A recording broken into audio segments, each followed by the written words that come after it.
Ese cuarto, bájalo ya.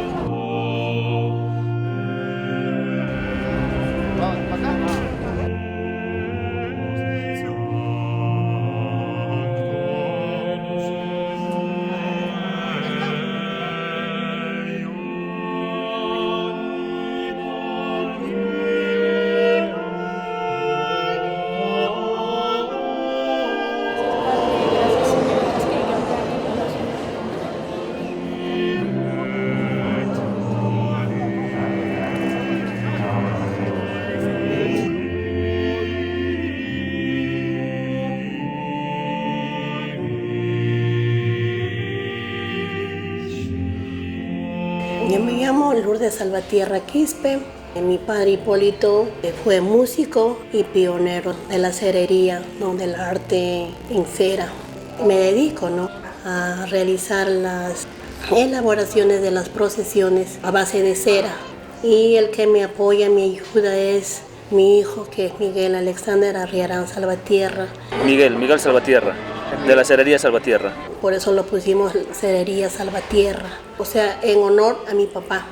Bueno, no, Dios nos premió para poder elaborar las andas de Jesús de Nazareno.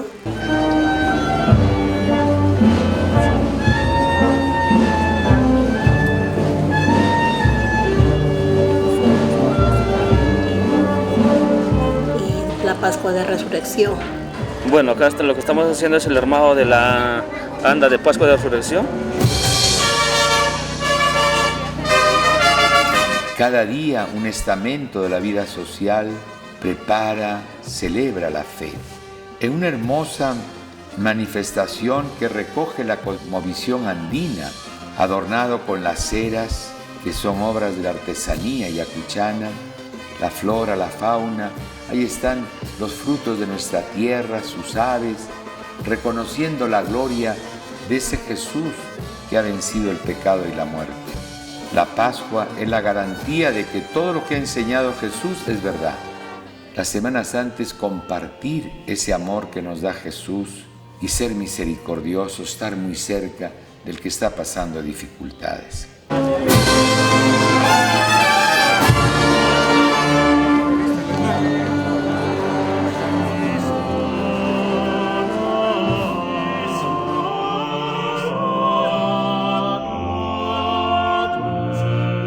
La mujer ayacuchana es fuerte en su fe para ofrecerle con su plegaria, con su vela.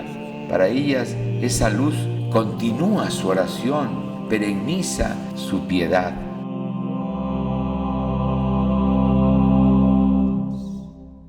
En esta vida de fe, ciertamente las personas mayores, cuánto nos entusiasma. Me encuentro entre los pueblos y también en la ciudad, como a la antigua, primero besan el anillo y después piden la comunión. Bendícenos, papá, voy a ¿Cómo has estado bien?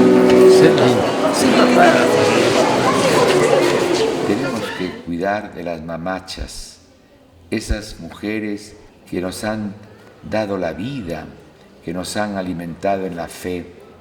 Y cómo buscan a Dios en el hablar quechua, cómo enseñan a sus hijos las oraciones, los cantos. Soma, soma, soma, ancha soma mi kanki.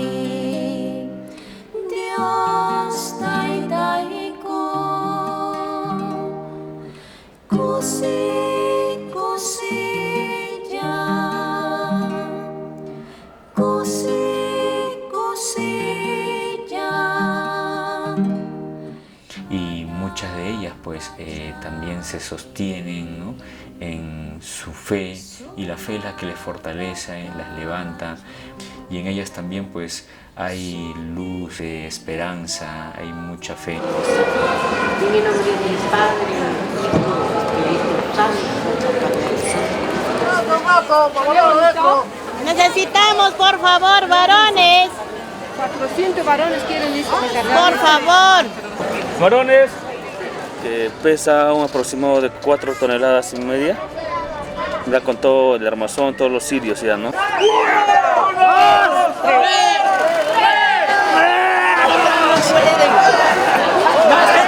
Velando a la iglesia.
Hagan esto en conmemoración mía. Señor mío y Dios mío. Esta piedad popular, esta primera evangelización, pues marcó las tradiciones, el ambiente en esta sociedad, pero que también tenemos que agradecer esta gente sencilla que a través de una imagen, una peregrinación, va creciendo en el conocimiento de Jesús para su santidad personal y para la vida de su hogar, de la sociedad.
Soy de la región Chanca, que comprende 4 departamentos. Es Ayacucho, donde estamos actualmente, Huancavelica, Apurímac y una parte del norte de Arequipa. Esta región de Ayacucho es una zona bastante importante porque es una zona donde ha surgido una cultura muy fuerte antes que la cultura inca. Se llama Huari.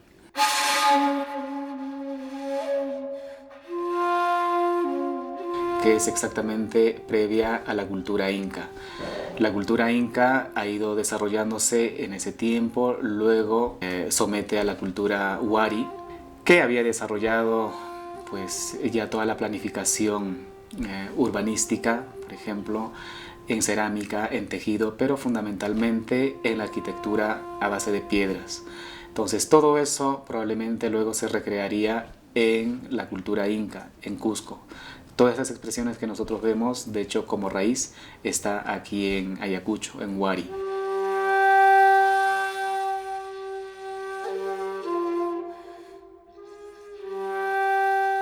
Al mismo tiempo, también la cultura Huari, como imperio que había comenzado a desarrollarse, de hecho, al someter a todos los pueblos vecinos, incluido esta zona, la cultura Huari, pues el quechua adquiere como idioma un estatus bastante importante. Era el idioma del imperio. De modo que desde entonces todas las culturas alrededor de Cusco pues hablamos el quechua. Y también estas culturas que habían sido sometidas habían tenido tradiciones para cultos más sagrados y habían mantenido pues sus propios rituales. Los incas al parecer habían respetado todo esto, pero al ser sometidos pues comenzaron a cambiar, ¿no?, algunas letras, quizás algunos contenidos. Más adelante, ya cuando llegan los españoles, con la conquista cae el imperio inca. Entonces con los primeros misioneros que llegan comienzan a aprender, ¿no?, el quechua. San Juan de la Frontera de Huamanga constituyó desde su fundación en 1539 un punto intermedio entre Lima y el Cusco. Huamanga, de hecho, se funda porque es un lugar equidistante entre Lima y Cusco, y esta es una zona de descanso, pero también había sido importante por la cultura huari, en fin. Huamanga significa, originariamente viene de la palabra huamán. Huamán es un ave sagrado, desde los incas, desde los huaris. Huamanga, algo así sería como que esto es Huamán. Sobre Ayacucho, sobre este nombre hay muchas discusiones. Varios de los investigadores señalan que Ayacucho significa rincón de los muertos, así literalmente, ¿no? Pero Aya ciertamente es muerto, pero también hace referencia al alma. Cucho es el rincón, pero también es un espacio. Normalmente cuando alguien muere no decimos Aya, sino Huaño. Si fuera rincón de los muertos, tendría que ser Huaño y Cucho. Pero si hace referencia al Aya, haría referencia más bien al alma.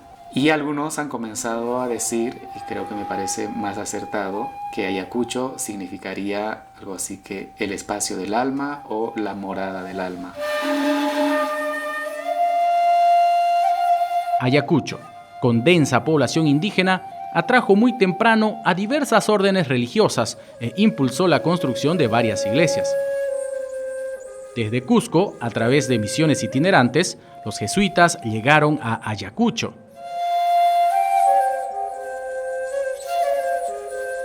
Iglesia y Colegio de la Compañía, Ayacucho, Huamanga.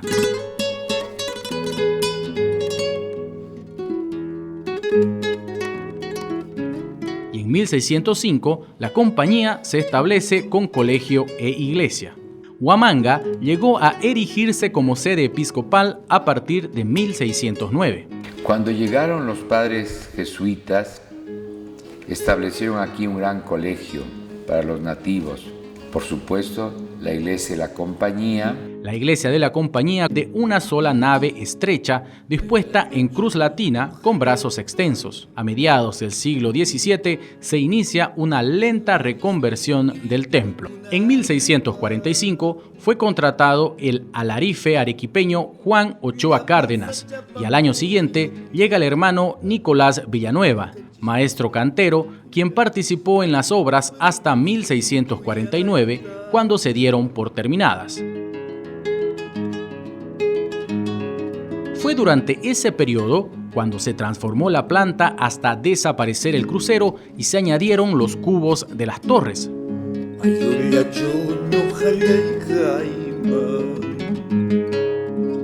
En la década de 1690, Los bienes legados por el padre Francisco de la Maza, criollo huamanguino, facilitaron la terminación del colegio y del templo.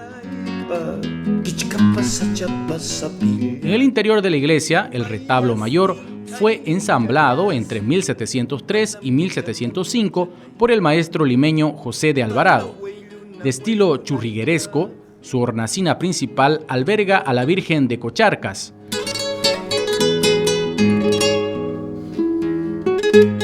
San Ignacio y otros santos de la compañía aparecen en otros nichos con el remate del monograma de Jesús sostenido por ángeles. Los confesionarios originales de madera de esta iglesia se encuentran en la Catedral de Ayacucho.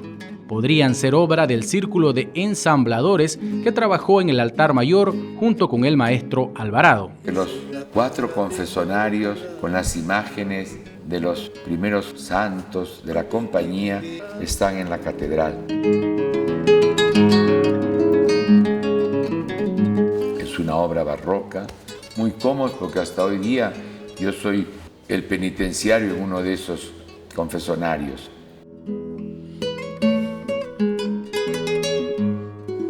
Debemos mencionar una pintura, la Sagrada Familia o Doble Trinidad.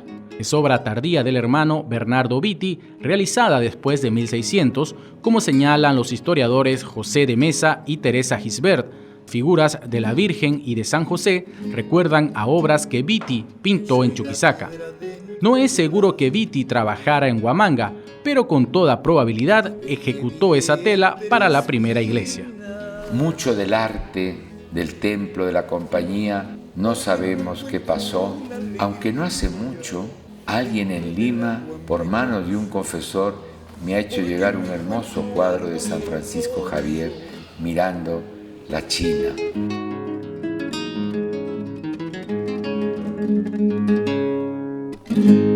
Sobre el muro de pies o fachada fueron labradas 9 hileras de relieves florales planos que prestan a la fachada un aire arcaico. A la derecha del templo está la antigua capilla de indios bajo la advocación de la Virgen de Loreto. Y al lado una capilla en honor a la Virgen de Loreto, porque ellos fueron los guardianes del santuario de Nuestra Señora de Loreto.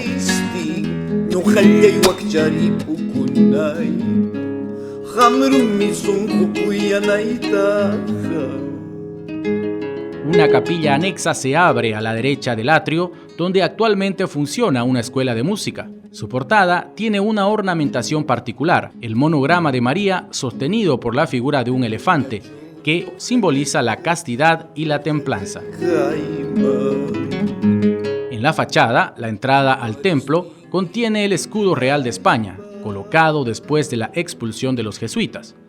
Con la expulsión, el templo y el colegio mayor lo recibió el arzobispado. En el atrio vemos a la izquierda la entrada a la antigua Casa Profesa, actual arzobispado, con el anagrama IHS.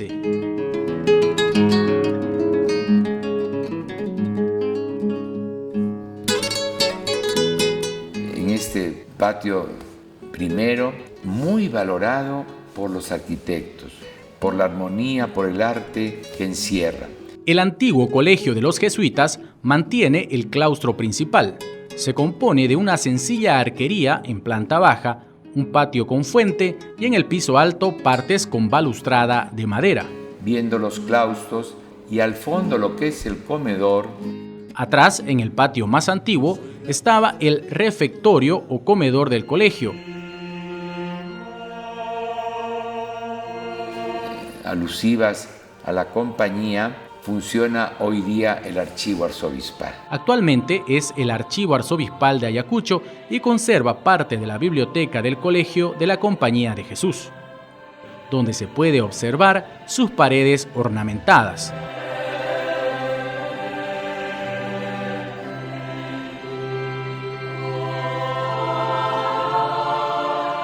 Con la leyenda Ad Majorem Gloriam Dei, a la mayor gloria de Dios.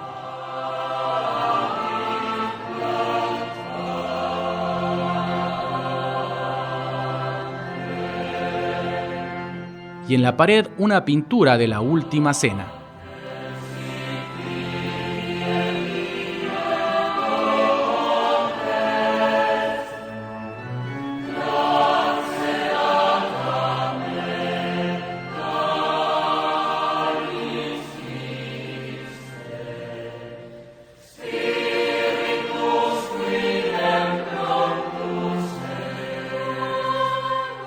podemos ver manuscrito en los libros de la librería de la Compañía de Jesús de Huamanga y un sello con el IHS.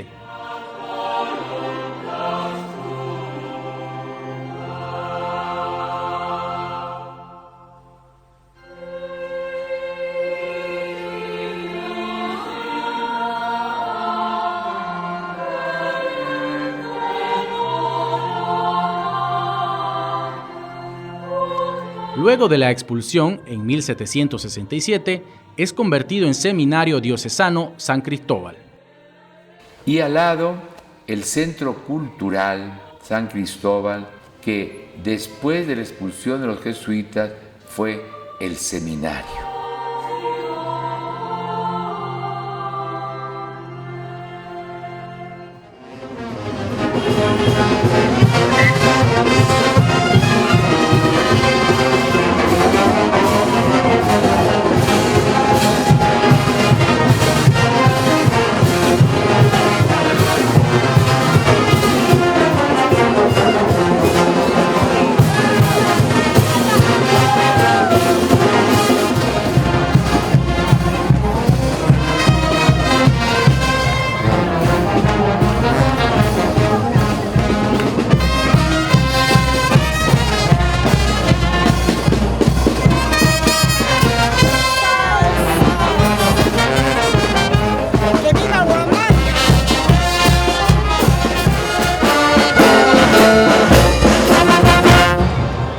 Hay dos costumbres muy antiguas.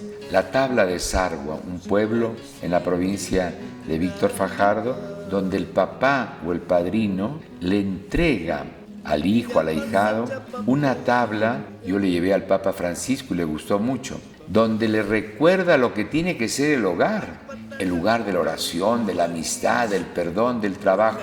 Y lo ponen en la puerta para recordarse cuando salen que hay que hacer vida de hogar. Y la otra costumbre que también es muy bonita, al coronar tu casa, siempre la experiencia del techo es muy humana. Ya hemos concluido una buena parte del proyecto de la casa. Entonces arriba ponen o una imagen religiosa o una fachada del templo o unos ángeles, como expresar la gratitud a Dios. Y por eso piden la bendición de la casa. Fui algunas veces invitado justamente por las mamitas o las mamás. La costumbre que tienen aquí pues es cuando se termina de techar una casa, que consiste en hacer una oración, bendición de la casa. Y en la parte superior de las casas suelen poner una cerámica. Y esa cerámica es la imagen de una iglesia. Algunos ponen una cruz y celebran también con comida. Pues a este acto se le llama Zafa Casa. Juntan dos miradas, ¿no? La cultural andina, pero también la religiosa que hemos heredado, ¿no? De la evangelización europea llegada aquí a estas tierras, ¿no? Entonces, y celebran, ¿no? La familia y los vecinos. En Quinua, distrito de Quinua, hay un centro poblado allí, pues se le conoce como un barrio artesanal. Ahí también hay pues casas, talleres, y que ahí elaboran estas cerámicas, estas pequeñas capillas que la trabajan las familias, ¿no? No solo esto, sino mucha más cerámica también, ¿no? De la vida religiosa, cultural, social de la región de Ayacucho, ¿no? Y luego aquí en Ayacucho mismo, en la ciudad también hay un barrio artesanal que se llama Santa Ana también. Estamos en Santa Ana, José de la Cruz, Arango. La familia de mi mamá es Huamán y bueno, cuando contrajo matrimonio con mi papá formaron la familia de la Cruz Huamán. Y mi papá es artesano desde el momento que se casó con mi mamá, porque mis abuelos ya eran artesanos. Mi suegro era artesano, hacía frazadas en telar. Entonces él me ha enseñado. Mi hijo tiene los colores. Solamente nos encargábamos de preparar los materiales del teñido, de hacer los lavados, preparar en rollitos para que puedan tejer en el telar. Solamente los varones se tejían. Esta que pasa se llama urdiembre y esta es de algodón. Entonces, pero la lana, el tejido es de lana de oveja. Los tintes que se utilizan mayormente son naturales, cochinilla, eucalipto, nogal y otras hierbas silvestres. Lento nomás como un modo de distraer algo así, hago. Ya no eres como joven, tengo 95 años. Mi papá sigue tejiendo hasta la fecha y es un orgullo para nosotros que continúa tejiendo a su edad, ¿no? Porque no encuentro árbol frondoso, entre tunales lloro mis penas. Paj, papaquichica, pacha, humillampi. Santa María, Madre de Dios, ruega por nosotros los pecadores, ahora en la hora de nuestra muerte. Amén.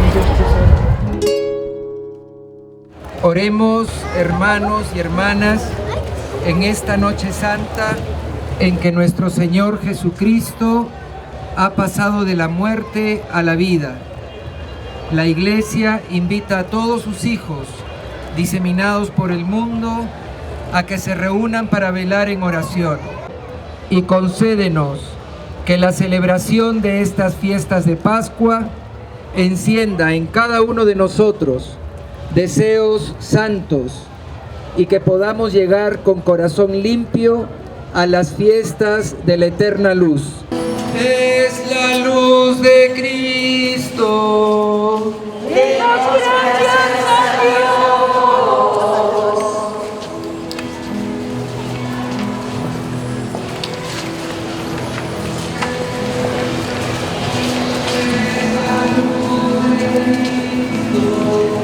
Demos gracias a Dios. Es la luz de Cristo. Demos gracias a Dios.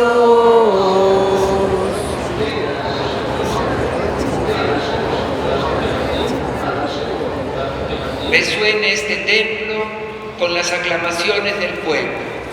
El Señor está con ustedes. Levantemos el corazón.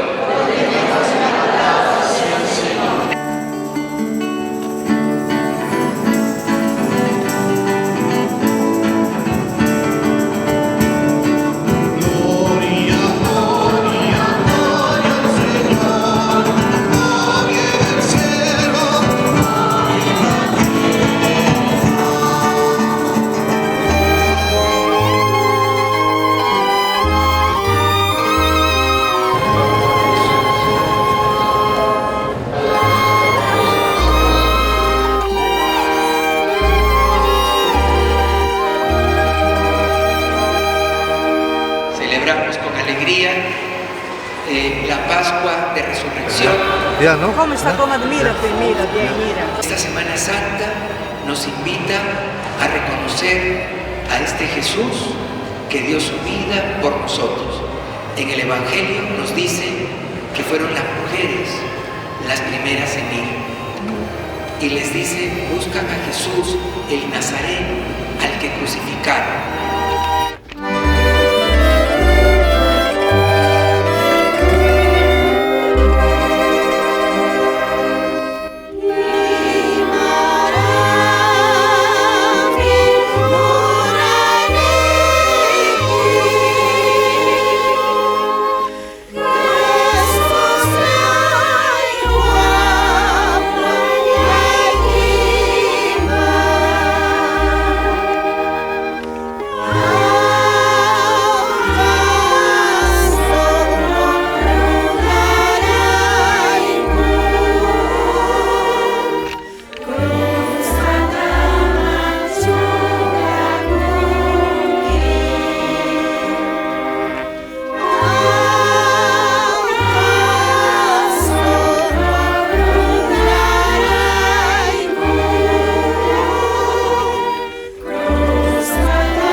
Solemnidad pascual que hoy celebramos, y la bendición de Dios Todopoderoso, Padre, Hijo y Espíritu Santo, descienda sobre ustedes y les acompañe siempre. Podemos ir en paz. Aleluya, aleluya. Demos gracias a Dios. Aleluya, aleluya. Y que viva Cristo resucitado.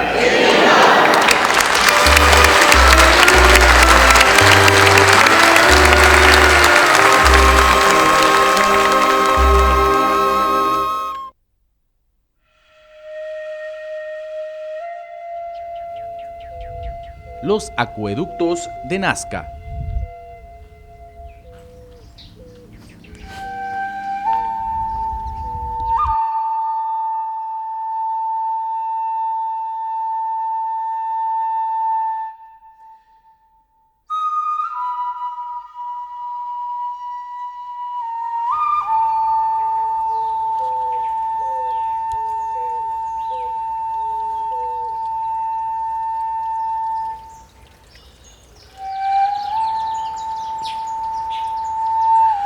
La escasez de agua dificultó el desarrollo de los pobladores del desierto a través de los siglos. Para paliar esta situación, los habitantes de la cultura Nazca lograron utilizar el agua de la napa freática del subsuelo mediante una innovación tecnológica, formada por acueductos subterráneos que funcionaron con un sistema de galerías filtrantes.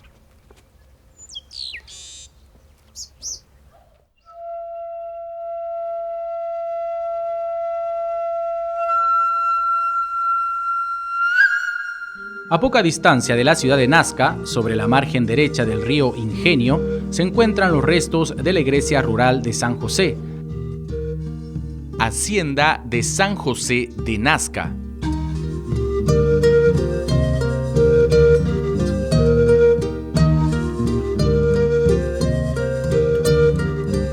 Esta hacienda se situaba en las antiguas tierras del Curacazgo de Cajamarca. Para el año de 1546, dos curacas, el de Nazca, cuyo nombre ya cristiano era Francisco Nanazca, y el segundo, que era de aquí del Collao, que se llamaba Francisco Ilimanga, vendieron a un español llamado Pedro Juárez todo el Valle del Ingenio. En una parte de las tierras, Juárez sembró plantines de vid. A los 3 años decidió venderle al veedor García de Salcedo. A mediados de 1549 comenzó a plantar caña de azúcar e instaló el trapiche para su molienda. Este fue el primer trapiche y el primer ingenio para caramelar en todo el Perú, y este fue el que le dio el nombre al Valle del Ingenio. En 1558 murió García de Salcedo y su viuda le vendió a don Pedro Gutiérrez de Mendoza, quien se asoció con Diego Arias Maldonado para hacer frente al financiamiento del ingenio. El nieto de Diego Arias, Fernando Arias Maldonado, decidió vender la propiedad a los padres de la Compañía de Jesús. Con el correr de los años, el Colegio de Cusco fue comprando otras tierras aledañas. La mayor parte de las propiedades, ya sea la Hacienda San José o las propiedades anexas, fueron compradas, no fueron obtenidas por donación, y se debe fundamentalmente al pequeño número de pobladores que había en Nazca, motivo por el cual las herencias que recibieron los jesuitas fueron pequeños parrales, pero no grandes extensiones de tierras. En 1619, cuando los jesuitas compraron esta propiedad, construyeron una vivienda la cual tenía una capilla anexa. En los documentos compulsados en el Archivo General de la Nación nos indican que esta capilla de la hacienda se comenzó a construir en 1740. El templo de San José, edificado entre 1740 y 1744, fue el primero en levantarse. Al construirse esta iglesia se hizo con planta rectangular de 32 metros 20 de largo por 9,25 de ancho, de una sola nave, sin crucero. Las paredes están resueltas mayoritariamente con ladrillos y con secciones o arcos de cerramiento hechos con adobes. Hay una técnica constructiva muy particular de rellenar los grandes arcos de piedra con muros de adobe, y cuenta con una calidad en el diseño y en la riqueza ornamental. Cuenta con el anagrama IHS de la Compañía de Jesús en el techo del coro.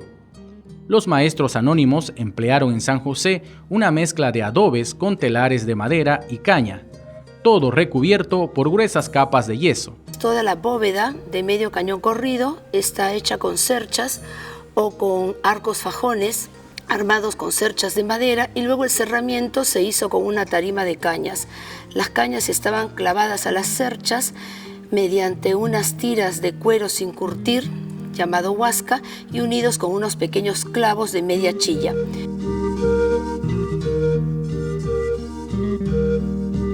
Yo tuve la suerte de formar parte del equipo de científicos y técnicos que desarrolló el plan de manejo de la Pampa de Nazca y Jumana. Obviamente el interés era lo arqueológico. A mí me interesa también la parte virreinal. Conozco de ambos. Me dirigí al Valle del Ingenio porque allí hay 2 iglesias y las referencias son gratísimas y que son realmente joyas. Además hay una cosa importante. Son arquitecturas jesuíticas. La arquitectura está allí completa, simplemente para recuperar información histórica y hacer la restauración como Dios manda, o como San Ignacio manda.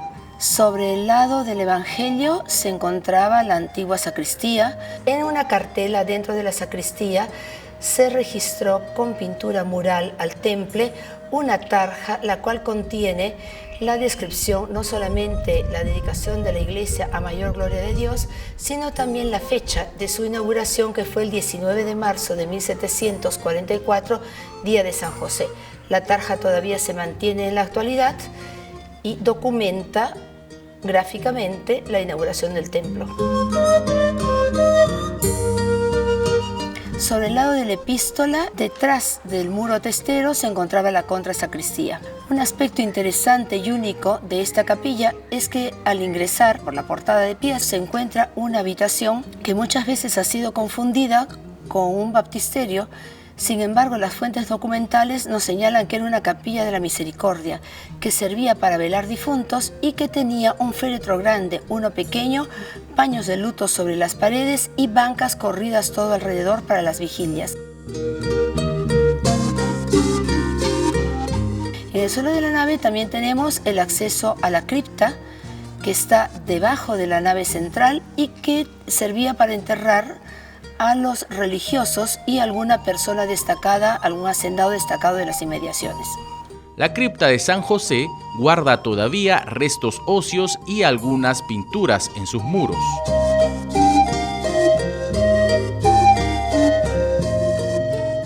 También el cuerpo de campanas, el cual tiene unos diseños y unas ornamentaciones muy elaboradas, pero de la misma manera fue hecho simplemente utilizando todo un trabajo hecho en quincha, es decir, bastidores de madera, luego cañas trenzadas y luego con una gruesa yesería simplemente se cerró toda la superficie, quedando esta lista para recibir las ornamentaciones.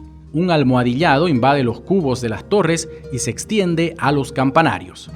También tiene unas pilastras sobre las cuales se han colocado unas cartelas y sobre las cartelas se han colocado unos vistosos mascarones, todos ellos distintos. En total hay 8 mascarones porque todos ellos se colocaron sobre la fachada o sobre el muro de pies y sobre los laterales. Las fachadas con sus yeserías, si no se han caído por los continuos terremotos, es porque es quincha, gran parte de esa construcción es quincha, la parte superior, y resisten. La portada de pies es un diseño barroco de mediados del siglo XVIII. Tiene el diseño de una portada de retablo estructurada en 2 cuerpos y 3 calles. Las calles están delimitadas por columnas salomónicas. De esta manera fue erigida la portada retablo con el uso de unas particulares columnas salomónicas. Un aspecto interesante es que toda la portada ha sido estructurada como si fuera un verdadero retablo. En la calle central, separando el primer y el segundo cuerpo, hay una ménsula de importantes proporciones, la cual está decorada con hojas de agua. La ménsula está sostenida por un Hermes, el cual tiene la parte inferior del cuerpo vegetal, por lo tanto es un Hermes fitomorfo. A este Hermes fitomorfo le agregaron un par de alas, por lo tanto se trata de un ser alado. Tiene sobre la cabeza y también en las muñecas decoraciones vegetales. Toda esta decoración de la ménsula termina en la parte superior con una decoración de antemas. Fue erigida la portada retablo. Terminada en 1744, la fachada principal se incluye entre las obras maestras del barroco en la costa peruana. Esta capilla contaba con un retablo mayor y dos pequeños retablos colaterales. El retablo mayor fue donado por el antiguo hacendado, que era la familia de la Borda, a los religiosos pasionistas de Lima. Habrá que trasladarse a Lima para ver el altar mayor de la hacienda de San José, cedido en 1950 a la iglesia de Nuestra Señora del Pilar de San Isidro. Allí se ha conservado, es un retablo del siglo XVIII, estructurado con columnas salomónicas o helicoidales. Ha permanecido en su color natural, tal vez porque la orden de expulsión llegó antes de que empezara a dorarse a la hoja.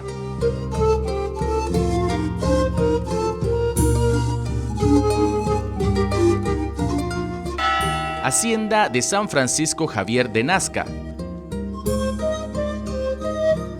La presencia de los jesuitas del Colegio de San Pablo de Lima en la región de Nazca se inició con una hacienda pequeña y modesta con el nombre de San Pablo en el año 1619. En ese mismo año de 1619, Juan de la Madrid dejó en herencia sus tierras. Fue una donación testamentaria de don Juan de la Madrid y su extensión, que era unas 75 hectáreas, al Colegio Máximo de San Pablo de Lima. En 1657 se sumó otra donación, la de don Francisco Cabezas Gerión y su hacienda San Antonio de Buenavista con todas sus tierras. Hubo algunos pleitos familiares y recién en 1668 la Compañía de Jesús pudo tomar posesión definitiva de esta donación. Años más tarde, los jesuitas decidieron unificar y renombrar a todo este conjunto de propiedades rurales como Hacienda de San Francisco Javier. La cultura nazca se desarrolló en esta región entre los 100 años después de Cristo y los 750. Los habitantes de la cultura nazca fueron aquellos que trazaron sobre la gigantesca pampa de Jumana unos geoglifos. Estos podían tener dos diseños básicamente, algunos de ciertos animales como araña, perro, colibrí y otros que eran sendas longitudinales alargadas por varios kilómetros y que fundamentalmente eran sendas procesionales para hacer ofrendas a sus divinidades para poder obtener agua y de sustento en un medio geográfico sumamente complejo. Cuando los jesuitas tomaron posesión de estas tierras, edificaron una vivienda y hizo una pequeña capilla. No tenemos mayor información de qué forma, dimensiones o características tenía tanto la vivienda como la capilla. Sin embargo, en fuentes documentales nos indican que se dedicaron básicamente a plantar extensos viñedos. En el caso de la hacienda de San Javier, se puede observar todavía la portada de acceso desde el templo hacia los viñedos. La hacienda de San Francisco Javier se dedicó básicamente al cultivo de la vid para la producción de vinos, aguardiente y vinagre. La producción de vinos y aguardientes requería de envases en los cuales almacenarlo durante su elaboración y posterior maduración, motivo por el cual produjeron con arcilla botijas y tinajas. Las botijas generalmente tenían una capacidad de unos 30-40 litros. Las tinajas, en cambio, eran gigantescas y podían contener 300 hasta 500 litros. Y desde esas tinajas luego se repartían las botijas más pequeñas. Aquí en la hacienda todavía se conserva una tinaja del año 1762 que lleva por inscripción las 11.000 vírgenes. Además hay una cosa importante. De las casas hacienda que los jesuitas han tenido en ese valle, las casas hacienda están a un lado, la arquitectura está allí completa. El hecho que ambas haciendas, la de San Javier y la de San José, tuvieran extensos bosques de algarrobo que iban desde aquí hasta la desembocadura del río Grande de Nazca, que está alrededor de unos 30 kilómetros de distancia, estos extensos bosques no solamente servían para el engorde de los animales, sino que le daban a los jesuitas un dominio muy grande de este valle. Y dentro de estos bosques compartidos habían trazado un camino que se podía hacer a lomo de bestia, por lo tanto todos los productos de vinos y aguardientes y vinagres eran transportados a través de esta ruta hasta una bahía que recibía el nombre de Puerto Cabaya. En esta bahía solamente había un pequeño rancho donde se iban sumando y acumulando las botijas a través de los meses para luego 1 o 2 veces al año se embarcaban y se trasladaban por vía marítima hasta el puerto del Callao, donde nuevamente eran almacenadas en galpones que pertenecían a la Compañía de Jesús para luego ser comercializadas. Las instalaciones dedicadas a esta producción han desaparecido porque en el siglo XIX se privilegió el cultivo del algodón. Todavía queda en esta hacienda la viga principal del lagar que servía para poder prensar las uvas y obtener así el zumo o el jugo de la uva. El vino era poco estable porque cuando se vendía en las regiones andinas e iba a lomo de bestia, tanto en botijas que se rompían con facilidad o en odres de cuero, los caminos andinos son muy complejos, por lo cual muchas veces llegaba ya con un ligero sabor avinagrado. Sin embargo, los aguardientes eran muy estables y podían ser transportados en largas rutas, entonces se prefirió destilar aguardiente. El nombre pisco es una denominación tardía del siglo XIX. En estas haciendas, en los documentos siempre se refieren solamente como aguardiente de uva. Encabezaron un complejo sistema de haciendas productoras de azúcar, vinos y aguardientes que los jesuitas administraron con eficiencia durante más de un siglo. En el campanario que está sobre el lado de la epístola se conserva una de las 7 campanas que tenía. Esta es de gran tamaño y tiene la siguiente inscripción: a San Francisco Javier, año de 1745. Probablemente fue una campana donada para la inauguración del templo. Es de suponer que ese mismo año se inauguró el templo, ya que la campana resulta por su diámetro imposible de hacerla ascender por la escalera hurtada en forma de caracol dentro del cubo bajo de la torre de campanas, motivo por el cual debieron subirla por el exterior hasta llegar al primer cuerpo de campanas y luego recién cerrar los vanos alrededor. También cabe mencionarse la sacristía con su cúpula bastante entera, con diversas pinturas en su interior. Un aporte especial que tiene la capilla de esta hacienda es su sacristía. Este es de gran tamaño, de casi 8 metros de lado, por lo tanto tiene una planta cuadrada, desarrollada toda con ladrillos, sobre la cual fue colocada una cúpula de media naranja, resuelta íntegramente en ladrillos también. La cúpula está decorada con 8 óculos de forma elíptica y tiene unas aplicaciones de pintura mural. El aspecto interesante también es que desde esta se tenía acceso directo hacia la capilla mayor o presbiterio de la iglesia. Ambos vanos están coronados por unas gigantescas veneras o conchas de abanico, las cuales están dispuestas sobre todo el grosor de la pared, dándole una forma bocinada que enriquece muchísimo el espacio. Este ambiente debió sufrir diversas modificaciones, entre las cuales se encuentran las pechinas, que tienen presentada una pintura mural con los 4 evangelistas y que posiblemente son de los siglos subsiguientes, quizás del siglo XIX.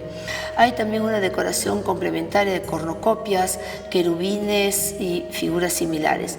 Los documentos compulsados en el Archivo General de la Nación de Lima nos informan que dentro de este espacio había una extensa cajonería para guardar todos los objetos sagrados y todas las vituallas y las ropas que se necesitaban los sacerdotes. El mobiliario litúrgico, así como los lienzos cusqueños que colgaban de sus muros, desaparecieron en la primera mitad del siglo XX. Muy importante es la cripta de San Francisco Javier, que todavía guarda algunos restos óseos. En el interior de la nave también se había edificado una gigantesca cripta funeraria, la cual abarcaba todo el espacio correspondiente al presbiterio, pero en el subsuelo. Toda la techumbre está resuelta con una bóveda de medio cañón corrido hecha con ladrillos colocados de canto. Allí había espacio para 52 enterramientos dispuestos en 2 filas superpuestas. Esta cripta funeraria estuvo en uso hasta el año 1962. Por esos años, una comisión peruano-argentina se acercó a este lugar para retirar oficialmente los restos del prócer de la independencia, Hipólito Bouchard, para poderlo llevar de retorno a la Argentina.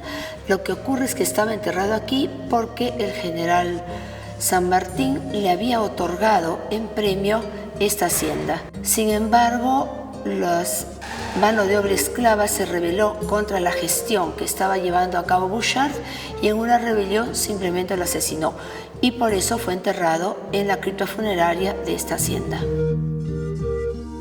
Si bien las capillas de ambas iglesias, San Francisco Javier de la Nazca y San José de la Nazca, eran similares en el sentido que tenían una planta rectangular sin crucero, el modo de construir fue completamente distinto. La diferencia con San Francisco Javier es que contaba con una veta de barro fuerte que era óptima para poder hacer todas las botijas y tinajas, pero también para hacer ladrillos. Esto ha hecho que la construcción de esta iglesia tenga las paredes hechas con ladrillos, unidos con una argamasa de cal, arena y agua, pero también la bóveda de medio cañón corrido está resuelta con arcos fajones de ladrillos y el mismo cerramiento de la bóveda es de ladrillos dispuestos de canto. Tanto en el interior como en el exterior de la capilla se desarrolló una importante obra de yesería. En el interior, en la nave, existen amplias pilastras que sobresalen del fondo del muro y sobre el espejo de la pilastra se ha realizado una obra de yesería en relieve extraordinaria. Tiene macollas, follajerías, serafines, querubines y además es importante destacar aquellas 2 pilastras que se encuentran en la separación entre la nave central y la capilla mayor o presbiterio. Allí se representó una macolla sobre la cual hay un ser humano con 2 seres monstruosos que muerden sus mejillas. Este desarrollo iconográfico es sumamente interesante, ya que en el Antiguo Testamento se señala que los serpientes mordían mucho a las personas y éstas morían. Entonces Moisés clamó al cielo pidiendo a Dios que evitara que las serpientes siguieran matando gente, a lo que Dios le respondió: si alguien tiene fe en mí, aunque lo muerda una serpiente, podrá ascender al reino de los cielos y no morirá.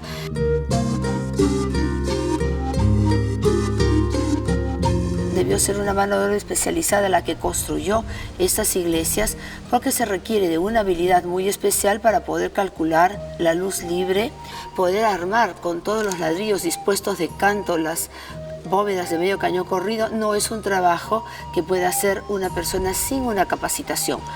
Lo mismo sucede con la obra de yesería. El friso está ornamentado con follajerías y luego con mascarones, con querubines, uno distinto del otro. Significa que no fueron hechos con moldes, sino modelados uno a la vez, porque van variando en número de alas, en expresiones del rostro y muchos otros detalles. Lo mismo va a suceder con el coro alto situado a los pies de esta capilla, el cual tiene un enriquecimiento gigantesco formado todo por yesería, casi todo con hojarascas, y se trata de un arte único. Esta forma artística de yesería aplicada sobre la superficie muraria no se dio en Lima en ningún momento y tampoco se dio en Arequipa, donde se trabajaba sobre una piedra sillar. Por lo tanto, este maestro de yesería debió ser de la localidad, debió tener un repertorio muy amplio, quizás debió inspirarse en algunas imágenes que le proporcionaron los jesuitas. De cualquier manera, se trata de un aporte regional y local.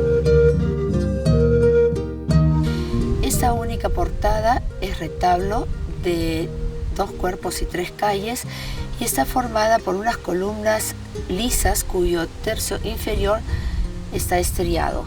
En el segundo lugar está toda la yesería, que tiene una decoración vegetal que repite en gran medida a la del interior, pero llama la atención las 2 orlas laterales que tienen el desarrollo de una vegetación ascendente que luego tiene cabezas humanas, seres verdes que terminan emergiendo como si fueran los botones o los capullos de una flor.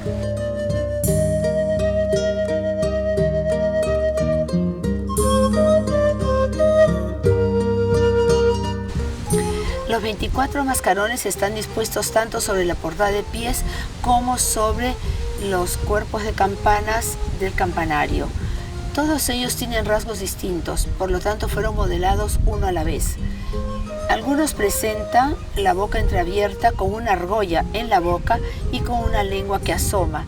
Este es un diseño que proviene del Renacimiento europeo, que ha sido interpretado en la región como que fueran representaciones de esclavos con una argolla en la boca, lo cual no tiene un correlato directo, ya que esta temática fue muy utilizada en Europa. El terremoto de mediados del siglo XX hizo colapsar primero uno y luego el otro segundo cuerpo de campanas. En la actualidad solamente subsiste el primer cuerpo. Ese es el motivo por el cual al ver el imafronte o digamos toda la fachada de pies de esta capilla se ve o se nota una cierta desproporción porque es muy ancha con los campanarios muy bajos porque queda faltante el segundo cuerpo. El proceso de evangelización era considerado relevante en este valle, escenario de uno de los desarrollos culturales más antiguos del Perú prehispánico.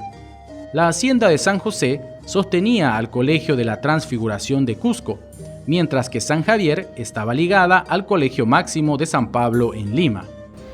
Creo que deberíamos hacer algo por rescatar, para salvar esas dos joyitas. No es justo que un patrimonio tan rico, tan frágil y tan fatigado se encuentre en un nivel de vulnerabilidad máxima. Merecen ser rescatadas como las pampas de Nazca. No todo es arqueología en Perú. Las haciendas de San Francisco Javier y de San José fueron las propiedades de la Compañía de Jesús con mayor valor económico dentro de la región de Nazca.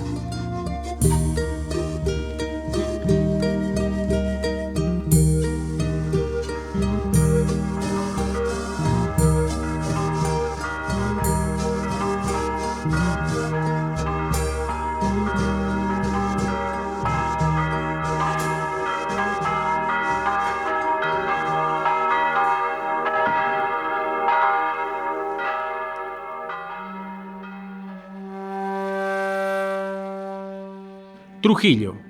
Trujillo era la ciudad hegemónica, aquella que heredó el poder macro-regional en las Huacas de Moche y que luego se consolidó con Chan Chan, y cuando Almagro viene por estas zonas se da cuenta que realmente era importante fundar la ciudad encargada por Pizarro en un valle como este en donde se veía que el poder geopolítico estaba todavía fuerte y que era fácil de utilizar para las nuevas estrategias de la invasión hispana.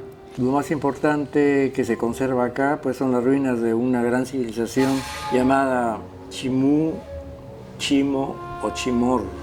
Esta civilización construyó lo que actualmente se denomina la ciudad de barro más grande del mundo antiguo, y la ciudad se llama Chan Chan. Aquí es otra lengua se hablaba. Aquí se habla la lengua quiñan. El quiñan, que es una lengua que se pierde. Ya en el siglo XVII ya no hay quiñan hablantes. El quiñan es la lengua de los chimús.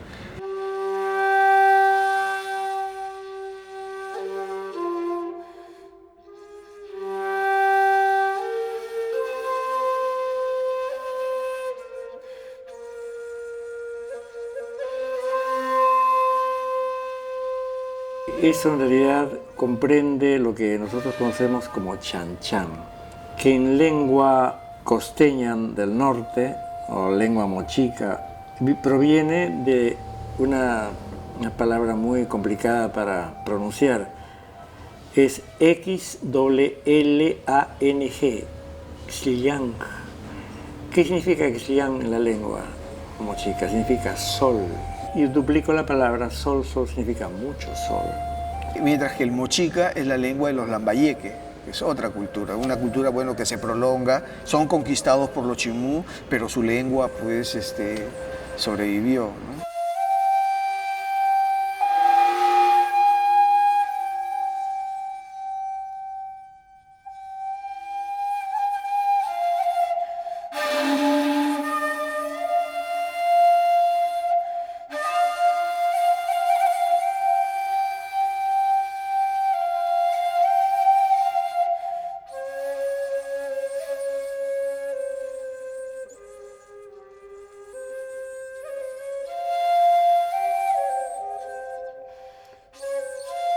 Otro de los puntos importantes que nos referimos en Trujillo puede ser el solar o la casa de uno de los fundadores de la ciudad de Trujillo, que queda muy cerca de la Plaza de Armas, al frente de la catedral nuestra. Se llamó García Holguín, que llegó a tener unos puestos políticos importantes en la región y en la ciudad.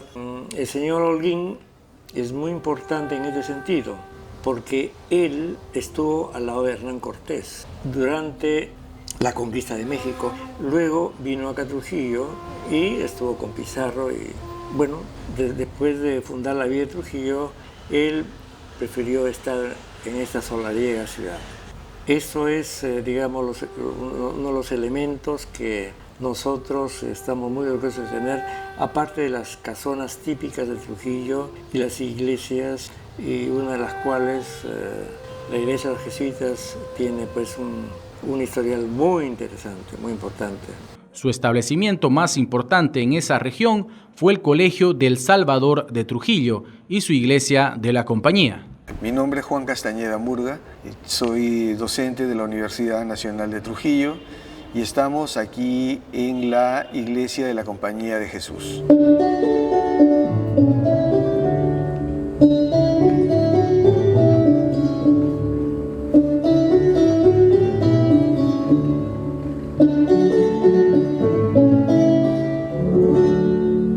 El primer intento de entrada de los jesuitas aquí al obispado de Trujillo fue en 1617. Ese año el virrey príncipe de Esquilache asignó la doctrina de Lambayeque, pero resulta que esta era la doctrina más rica del obispado de Trujillo, ¿no? Por lo cual motivó pues, la oposición del obispo, ¿no? Fray Francisco Cabrera. Bueno, él era un dominico, ¿no? Entonces él abiertamente se opone. Hubo un cruce de cartas muy fuertes, ¿no? Entre el obispo y el provincial. La posesión de la doctrina pues ya iba en marcha. Es más, ¿no? El virrey le da de plazo a los jesuitas para que aprendan la lengua, ¿no? La lengua nativa, la lengua mochica. El provincial encargó al padre Luis Teruel que redacte un arte de la lengua, es decir, un manual de aprendizaje, ¿no? Con la gramática, ¿no? y vocabulario, ¿no? Aparece en la documentación, ¿no? Que él está escribiendo un arte de la lengua mochica. La lengua llamada mochica, esto es muy emblemática, tiene un carácter fuerte, muy especial.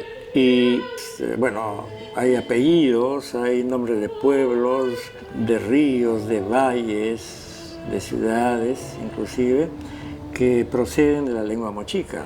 Y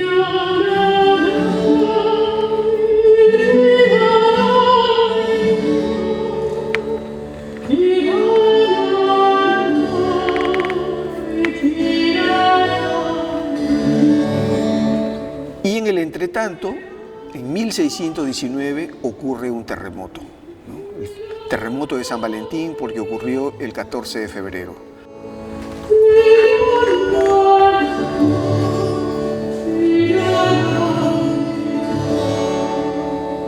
La ciudad quedó en ruinas y esto le sirve al obispo de pretexto para mover la sede del obispado desde Trujillo a Lambayeque.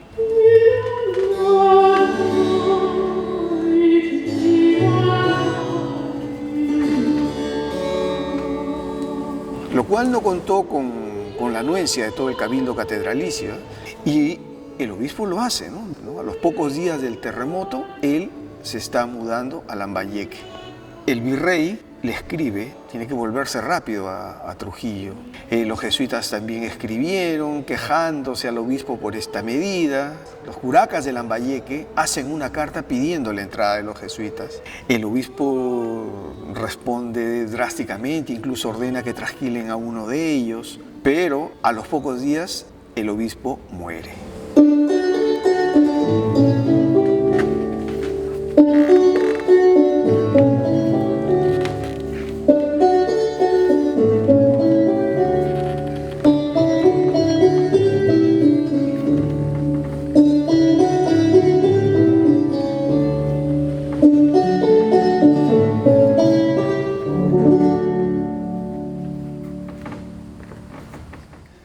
retorna el cabildo, retornar a Trujillo. La llegada del nuevo mitrado ocurrió recién el 22 de marzo de 1622, que era el obispo Carlos Marcelo Corne.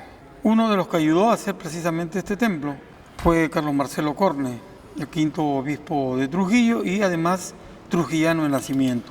Iglesia y Colegio de la Compañía, Trujillo.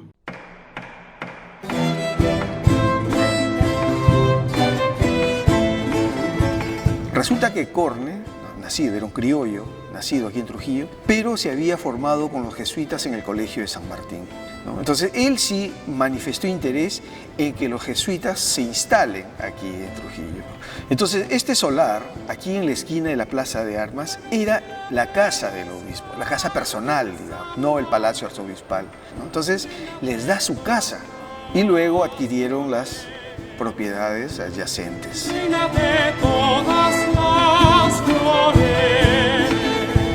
Al año siguiente, en 1623, empezaron las donaciones. Y claro, el vecino que se destaca es don Juan de Avendaño y Gamboa, un vizcaíno, ¿no? Entonces él les da la estancia de Yagón para el sustento del colegio. Luego el obispo Marcelo Corne también, él compra de su peculio la hacienda de Gazñape en el Valle de Chicama y le dona a la Compañía de Jesús, ¿no? para que sirva para la manutención del colegio, dice en la Escritura.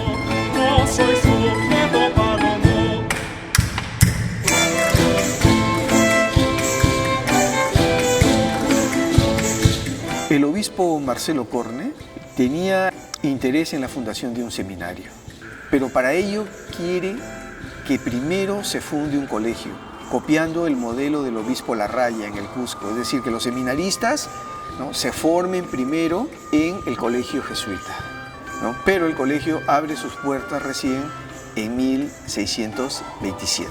Los seminaristas venían todos los días a esta casa a recibir clases. Ese es el modelo que utiliza el obispo Marcelo Corne. El seminario estaba ubicado en otra calle, en la calle Gamarra, que bueno, en esa época se le conocía como la calle del seminario, que se llama ahora Colegio Seminario de San Carlos y San Marcelo, pero es propiedad de la iglesia. Bueno, por la fundación del seminario y del Colegio del Salvador, que era el colegio jesuita, Trujillo se convierte en el centro cultural del norte de la Audiencia de Lima. Acá venían a estudiar jóvenes de Piura, de Chachapoyas, de Cajamarca, de Moyobamba, de Saña, venían a educarse aquí en este colegio, el Colegio El Salvador.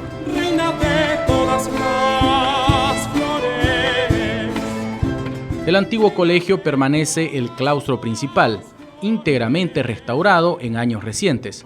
Se trata del antiguo patio de estudios o patio de los operarios, de acuerdo con la denominación del plano elaborado durante el gobierno eclesiástico del obispo Martínez Compañón. Soy Ricardo Morales Gamarra, estamos en la iglesia La Compañía de Jesús, quienes hemos tenido la suerte de leer los documentos que deja el obispo Martínez Compañón.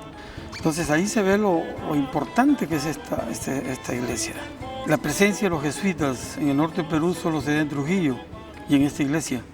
Y puedo decir que esta iglesia está considerada por los especialistas como el arquetipo de la arquitectura religiosa de Trujillo. Y si estamos hablando de ello, por ende, de todo el norte del Perú.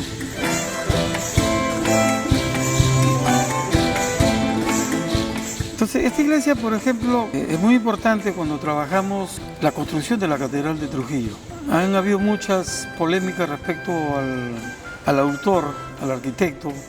Finalmente encontramos el documento de fábrica y sabemos que es Francisco de Soto Ríos, un arquitecto no muy conocido por estas zonas, pero sí estaba haciendo en ese momento la cúpula de la iglesia de Catacaos, que es un pueblo muy importante cerca a Piura, muy al norte del Perú. Entonces es interesante cuando uno lee el documento, el obispo con su cabildo eclesiástico le indica, le da instrucciones precisas. Le dicen a Soto Ríos que tiene que hacer una cúpula más hermosa que la cúpula de los jesuitas. Copia o réplica se va convirtiendo ya en una pauta, en un modelo arquitectónico. La construcción de la iglesia empieza en 1631. Se está ubicando como un templo antes del actual edificio de la Catedral de Trujillo. Se contrata a un alarife portugués, Alonso de las Nieves. Otro aspecto singular en este arquetipo de la arquitectura religiosa es la presencia de un arquitecto portugués como Alonso de las Nieves, quien hace muchas obras en su tiempo. Empieza a edificar, ¿no? Es el que hace la fachada que vemos, ¿no?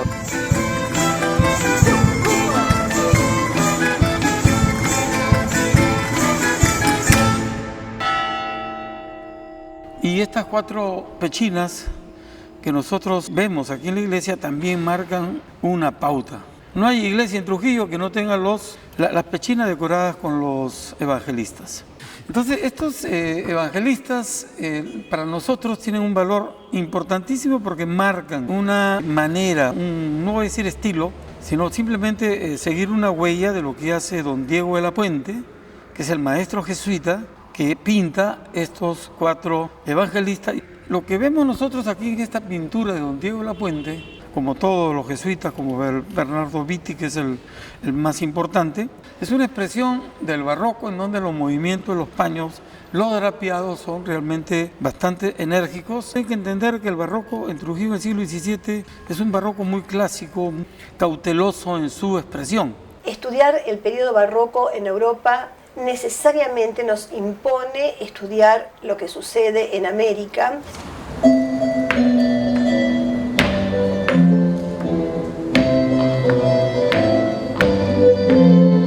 Estoy especializada en danza barroca. Fijé la atención sobre lo producido en América.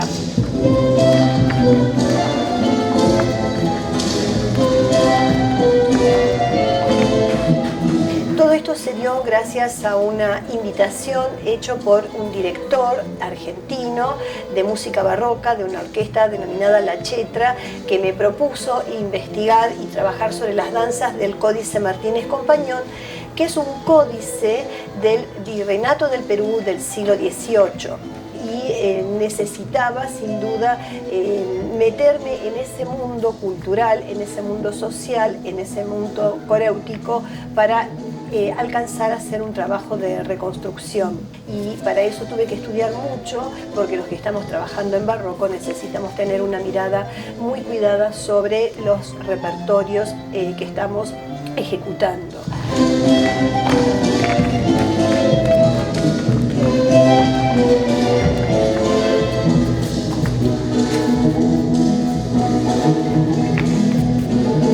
Es San Lucas, es el toro con alas o el toro alado.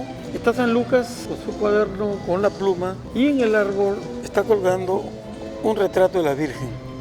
San Lucas es el patrón de los pintores. Entonces, según la tradición bíblica, él fue quien pintó a la Virgen.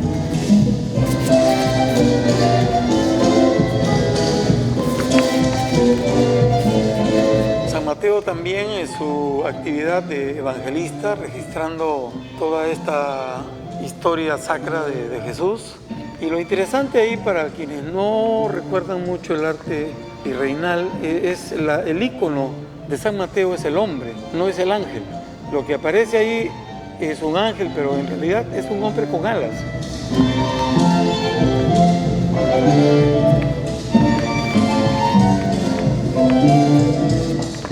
San Juan Evangelista con el águila de Patmos, y en la parte superior, sobre su hombro izquierda, la Virgen del quinto sello, la Virgen Apocalíptica.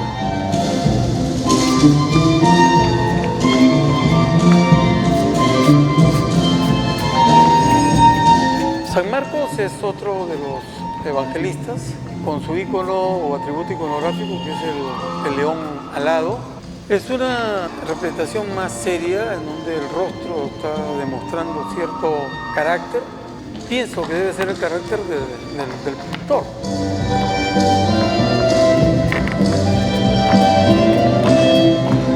Soy Teresita Campana, soy bailarina, docente, coreógrafa.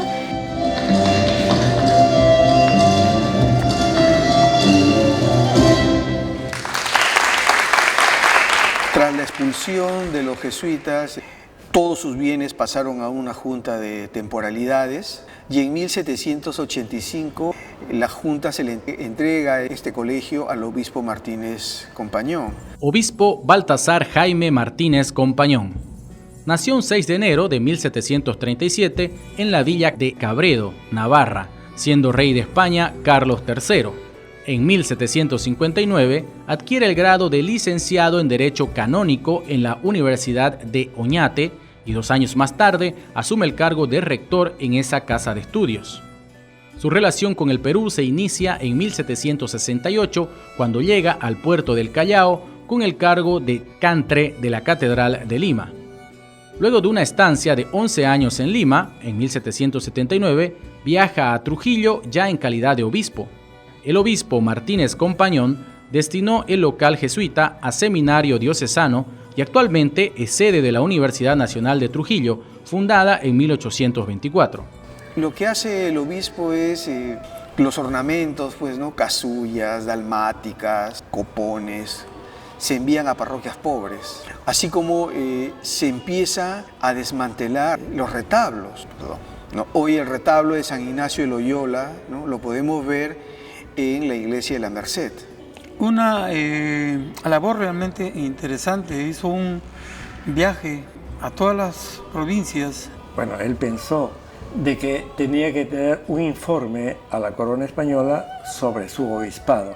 Recorrió toda la diócesis en el tiempo que llevó su visita pastoral desde junio de 1782 a agosto de 1785. Y en ese proceso llevó a un grupo de pintores, de dibujantes, podríamos decir con buena propiedad de etnógrafos, porque llevó músicos, llevó arquitectos, personas que podían hacer un levantamiento de lo que van encontrando. Se ven los bailes, la moda, la arquitectura, los instrumentos musicales. Es decir, es una información visual importantísima. Planos de ciudades, como Trujillo, por ejemplo, han hecho levantamientos de edificios importantes, como esta iglesia. El plano de esta iglesia con el colegio jesuita está en la lámina de Martínez Compañón, la biblioteca del colegio jesuita, que está totalmente inventariada. Es un documento que lo tenemos registrado en el Archivo Regional de Historia. Es la primera persona que hizo un documento sobre la música popular, sobre todo del obispado de Trujillo. Eso es importantísimo, nadie lo tiene tampoco. Si nos detenemos en la música, el obispo tenía formación musical desde sus 20 años y dictó clases como canto gregoriano a sus seminaristas. Este Códice Trujillo contiene 36 ilustraciones de danzas populares y 18 láminas con las partituras de 20 piezas de música popular. Esta información es de gran importancia para la historia de la música latinoamericana, ya que música que no se escribía y solo se transmitía por tradición oral quedaron manuscritas en partituras. De estas piezas musicales hay una muy relevante que es la tonada del chimo. Ellos le llamaban tonadas, pero entre ellas lo importantísimo es que hay una que se llama la tonada del chimo.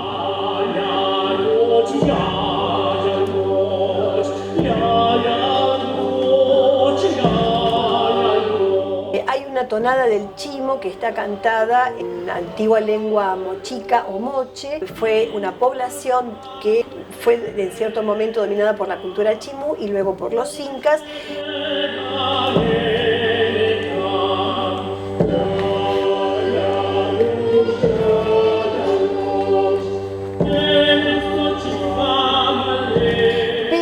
En este caso aparece textualmente a través de una transcripción fonética de la lengua moche, pero fíjense que también es importante pensar en este encuentro porque en algún momento de la misma tonada se habla de Jesucristo.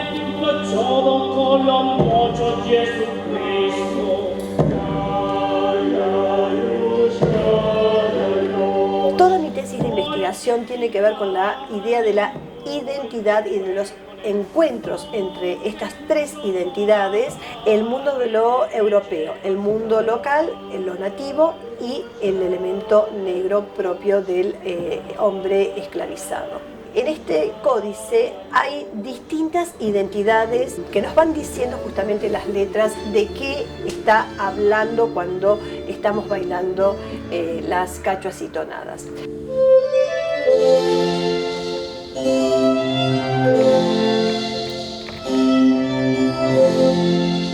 Es muy reciente, desde el momento en el cual el obispo emprende su viaje en el año 82, el ajusticiamiento sufrido por Tupac Amaru.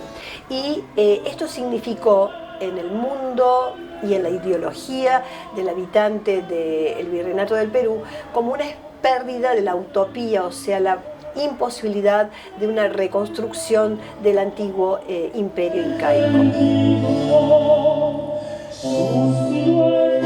Hay dos tonadas justamente que nos están hablando, son las tonadas de Cajamarca en relación a lo que significaba la presencia del Inca.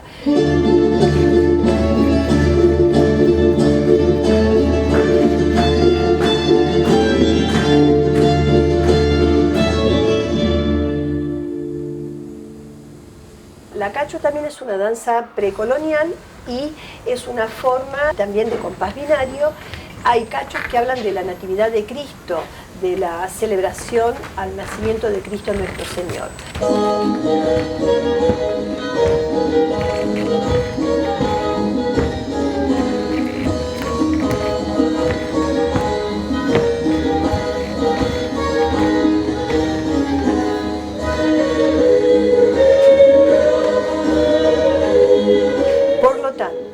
Hay dos cachuas, una llamada cachua a dúo y a cuatro y la otra a voz y a bajo, que van a hablar del momento de la natividad.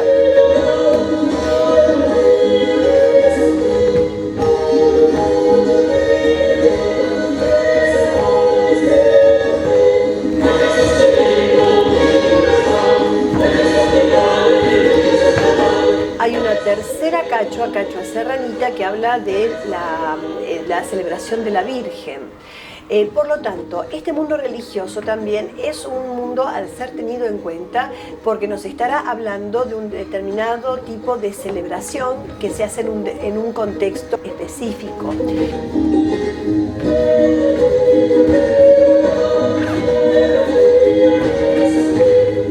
El Códice Martínez Compañón tiene un carácter popular y anónimo.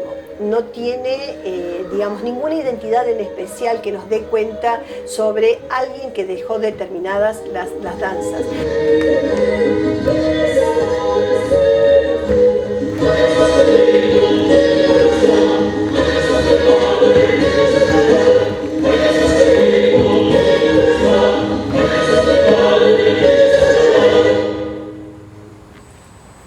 Y finalmente hay explícitamente una tonada llamada tonada del Congo.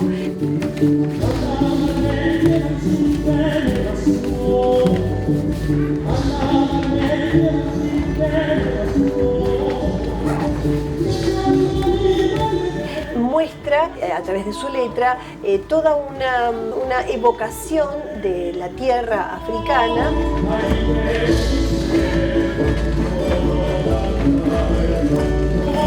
Pero en vez de estar hecha desde un punto de vista de nostalgia angustiante, no obstante tiene un ritmo muy dinámico que habla hasta, diría, de una celebración de los ancestros.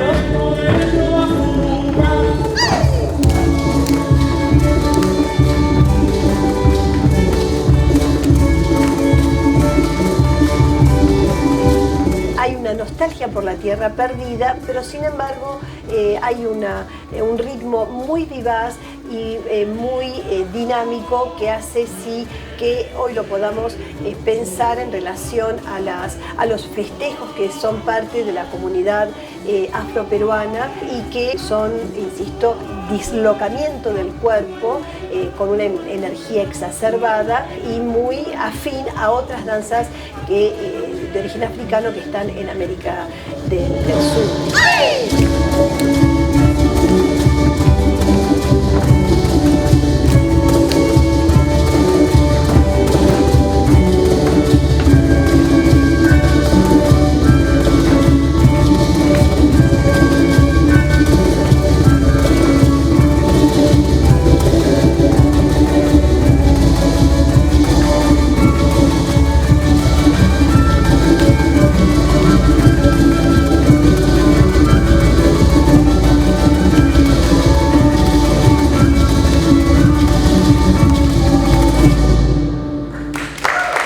dudas, la obra de Martínez Compañón, o el Códex Trujillo del Perú, como también se le conoce, constituye una de las obras gráficas más importantes del siglo XVIII.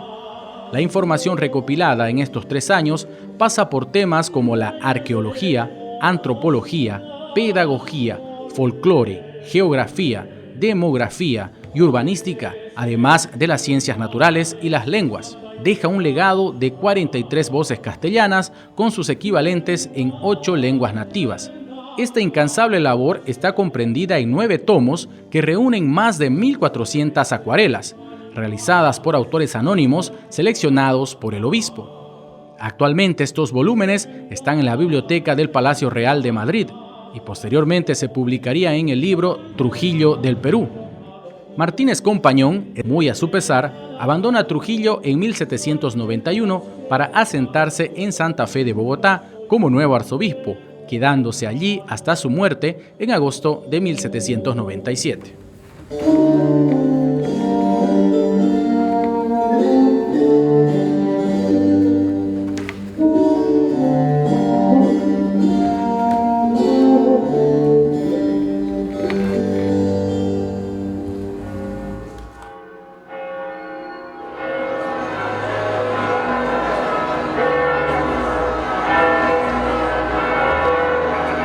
Soy el arzobispo Salvador Piñeiro y especialmente en estos días que llamamos santos, 11 días que vivimos el misterio de la cruz y concluye con la gran fiesta de la Pascua. Esa fiesta no tiene mayordomo, ni cofradía, ni hermandades. Ahí es el pueblo, el primero que llega a codazos, entra bajo las andas para proclamar su fe. Y en la tierra a los hombres que ama el Señor.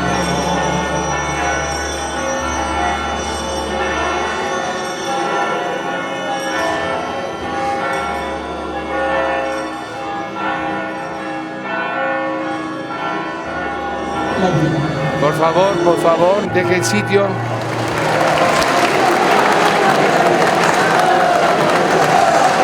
¡Pascua de Resurrección! ¡Viva Pascua de Resurrección!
Está muy inclinado Pascua a la Resurrección.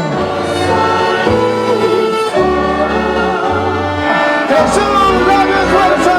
¡Jesús, dame fuerza! A ver, vamos a animar a los cargadores. Está bien inclinado Pascua a la Resurrección.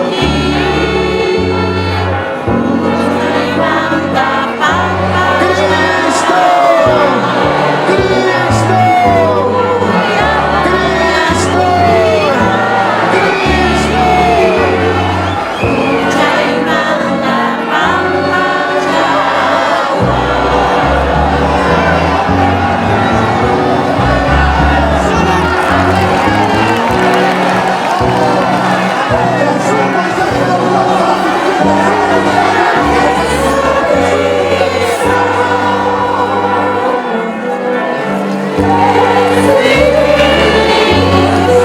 Que los bendiga Dios Todopoderoso en la solemnidad pascual que hoy celebramos en nuestros corazones.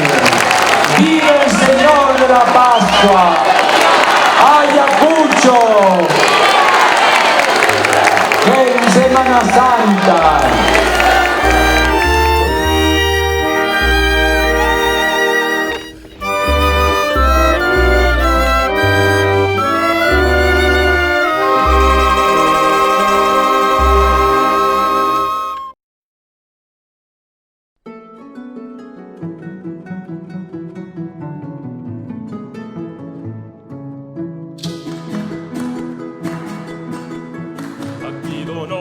Te quiero, por ti sola he de morir.